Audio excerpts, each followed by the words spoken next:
आज हम पढ़ने वाले हैं 12th क्लास का हिंदी और हिंदी में चैप्टर नंबर 11 है जिसका नाम है प्यारे नन्हे बेटे को। ये काव्यखंड का चैप्टर नंबर 11 के पूरा हमने पदखंड तो समाप्त कर दिया है। उसका प्लेलिस्ट का लिंक आपको डिस्क्रिप्शन में दिए, जाकर के वहाँ से देख सकते हैं। तो इसमें हम विनोद कुमार शुक्ल जो कि प्यारे नन्हे बेटे को पाठ के लेखक हैं, उनका लेखक परिचय यानी कि जीवन परिचय पढ़ने वाले हम। तो चलिए पढ़ना स्टार्ट करते हैं। सबसे पहले हम विनोद कुमार शुक्ल का जन्म और मृत्यु जानेंगे। जन्म विनोद कुमार शुक्ल का 1 जनवरी 1937 में हुआ था। निधन जो है वह ज्ञात नहीं है। और चलिए इनका हम सबसे पहले जीवन परिचय जानेंगे। हिंदी साहित्य की दोनों विधियों में योगदान देने वाले कवि एवं कथाकार विनोद कुमार शुक्ल का जन्म 1 जनवरी 1937 को राजनांदगांव छत्तीसगढ़ में हुआ था।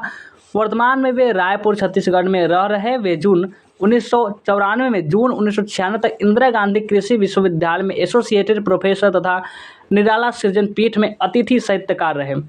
साहित्य जगत में उनके जो अप्रतिम अवदान लिए उनको रघुवीर सहाय कीर्ति स्मृति पुरस्कार 1992 में, दयावती मोदी कवि शेखर सम्मान 1997 में तथा साहित्य अकादमी पुरस्कार 1999 में आदि सम्मानों द्वारा विभूषित किया गया। इनको एक पुरस्कार नहीं, अनेक पुरस्कार इनको दिया गया।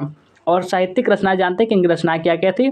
तो कविता संग्रह में पहला कविता संग्रह लगभग जय हिंद पहचान सीरीज के अंतर्गत 1971 वह आदमी नया गर्म कोट पहनकर चला गया विचार की तरह, जो कि 1981 में प्रकाशित हुआ। सब कुछ होना बचा रहेगा 1992 में प्रकाशित हुआ। अतिरिक्त नहीं 2001 में प्रकाशित हुआ। और आगे देखिए कहानी संग्रह में इनके है पेड़ का कमरा, महाविद्यालय, ये सब कहानी संग्रह है। उपन्यास में नौकर की कमीज, खिलेगा तो देखेंगे दीवार में एक खिड़की रहती थी, ये सब इनके उपन्यास है, नॉवेल है।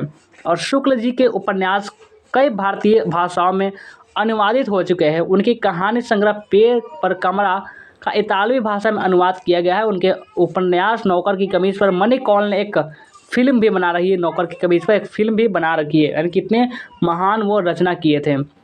अब इनकी जो है कि हम काव्यगत विशेषताएं जानते हैं। विनोद कुमार शुक्ल ने अपनी साहित्यिक यात्रा की शुरुआत 7वें-8वें दशक में की। उनकी कहानियों में अपनी विशिष्टता के कारण लोगों का ध्यान आकृष्ट किया। उनकी रचनाएं अत्यंत मौलिक, न्यारी और अद्वितीय होती थीं। उनकी इस विशेषता का कारण उनकी गहन संवेदना तथा अनुभूति थी तथा यह भीतर से उत्पन्न हुई विशिष्टता थी। उनकी यह अद्वितीय मौलिकता उनकी कविता, कहानियाँ तथा उपन्यासों में और अधिक स्फुट, विपुल तथा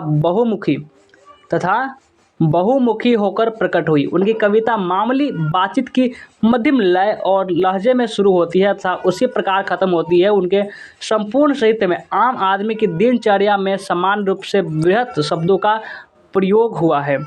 और भाषागत विशेषता जाने इनका, तो भाषागत विशेषता तो विनोद कुमार शुक्ल की भाषा सहज, सरल एवं प्रवाहमयी है। उनकी काव्य भाषा में आम बोलचाल के शब्दों का प्रयोग इस ढंग से किया गया है कि सामान्य पाठक को भी शब्दकोश देखने की जरूरत नहीं पड़ती कि शब्दकोश में इस शब्द का अर्थ क्या होता है।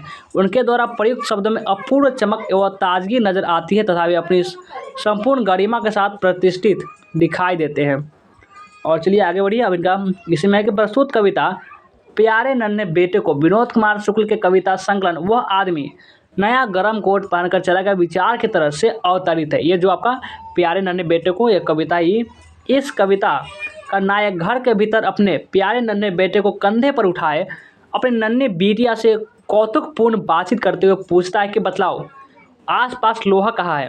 यह लोहा पृथ्वी पर कदम कदम पर था, एक गृहस्थी में हर जगह व्याप्त है। लोहा ठोस होकर भी हमारी जिंदगी और संबंधों में घुल मिल गया है। इस प्रकार कविता के अंत में लोहा एक प्रतीक का रूप ग्रहण कर लेता है। तो ये था आपका विनोद कुमार शुक्ल यानी कि रघुवीर सहाय का यानी कि विनोद कुमार शुक्ल का लेखक परिचय। कैसा लगा वीडियो कमेंट करके जरूर बताएंगे।